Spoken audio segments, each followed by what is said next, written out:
सरकारी सचेतक विधायक अदालूरी लक्ष्मण कुमार ने जगतियाल जिला मुख्यालय के इंदिरा भवन में आयोजित मीडिया सम्मेलन में भाग लिया। पिछली सरकार ने तेलंगाना राज्य को कर्ज में धकेलते हुए तेलंगाना राज्य को कर्जदार राज्य में बदल दिया गया और राज्य को मुख्यमंत्री रेवंत रेड्डी को सौंप दिया गया है। राज्य के वित्तीय संकट के बावजूद कांग्रेस पार्टी के वादे के अनुसार किसानों का 2 लाख रुपए तक का ऋण माफ कर दिया गया है।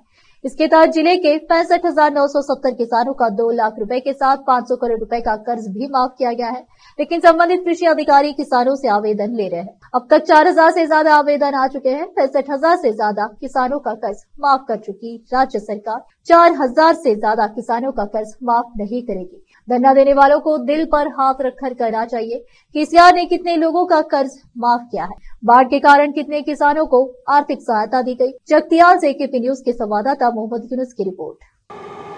भारतीय पार्टी పేరు చెప్పుకొని రైతుల పక్షాన గ్రామాన పెద్ద ఎత్తున నిరసనలు చేస్తున్నటువంటి భారతీయ జనతా పార్టీ ఈ దేశంలో 10 సంవత్సరాల అధికారంలో ఉంది.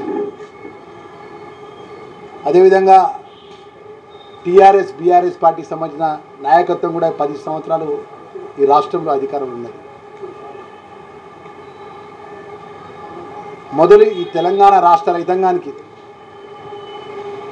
కేంద్ర ప్రభుత్వం కానీ రాష్ట్ర ప్రభుత్వం కానీ 10 సంవత్సరాలు మేలు చేసిన కార్యక్రమం ఏదైనా ఒకటి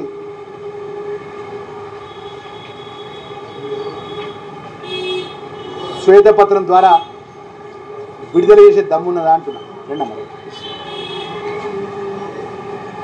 ఏ గ్రామంలో ఏ మండలంలో 2 లక్షల లోపల రైతులకు రుణమాఫీ విషయంలో ఇబ్బంది ఉన్నా జిల్లా కలెక్టర్ గారి దృష్టికి ప్రభుత్వం దృష్టికి తీసుకెళ్లి అతి తొందరలో సాధ్యమైనంత తొందరగా రుణమాఫీ చేపించే బాధ్యత కూడా తీసుకుంటా అనే విషయాన్ని మరొకసారి మనవి చేసుకుంటూ ఒక్కసారి యావత్ తెలంగాణ ప్రజలు ఒక్కసారి గమనించాలి.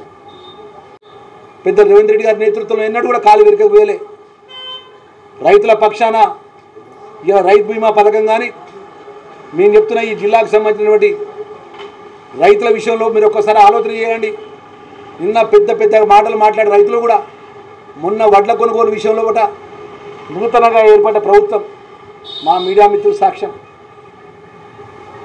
వడ్ల కొనుగోలు చేసిన సెంటర్ల కాడికి పోదాం. మొన్న నూతనంగా ఏర్పడ్డ ప్రభుత్వం లోపల ఏ విధంగా ఇబ్బందుల పాలు గత ప్రభుత్వం ఏ విధంగా ఇబ్బందుల పాలైనలు కొత్తగా వచ్చిన ప్రభుత్వం లోపల మెరుగైన రీతిలో మెరుగైన పరిస్థితుల్లో కూడా వడ్ల కొనుగోలు చేసినామా చేయాలి. కొంత ఇబ్బంది ఉన్నప్పటికీ కొంత అధిగమించలేదా